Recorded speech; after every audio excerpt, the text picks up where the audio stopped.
In computing, you may have heard this word algorithms, and although it sounds like a difficult word, it's actually describing something which is really, really easy to understand. So what an algorithm is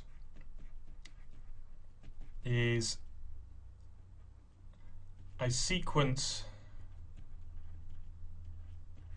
of steps to perform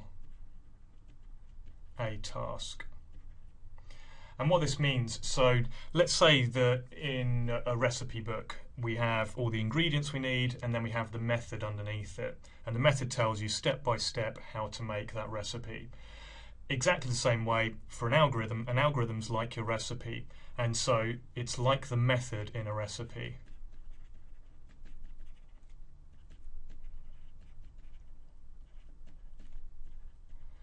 And what it says is step by step how the computer should solve the problem which you've given it. And algorithms can be written in pseudocode, so English so that humans can understand them. Algorithms can be written in source code, in a programming language.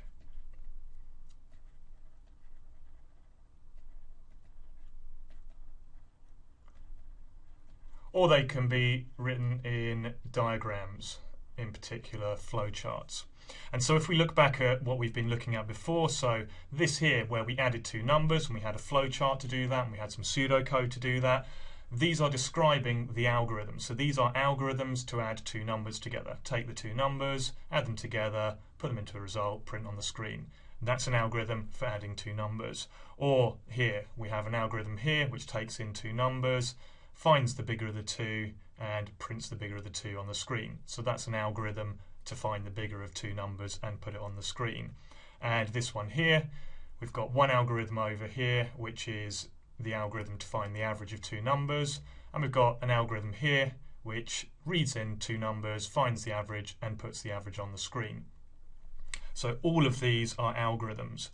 And because we now know this difficult sounding word called algorithm, what you can do is, let's say you have a problem, very, very common in computing, that you have a list, and it might be a list of numbers, for example, and they're not in a particular order.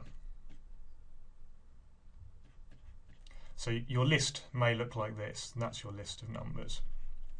And you want to sort them into the correct order, which in this case would be 2, 4, 5, 7, and 17.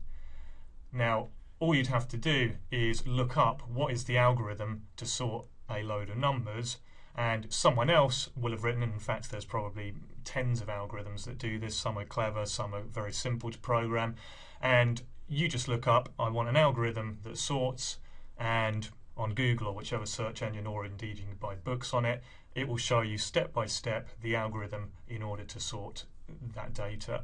And I'm not going to go through that now, that's for a different time, but algorithms are just a way in which you solve problems, and because people have similar problems, it's possible to look up how you can solve those from other people that have already solved them.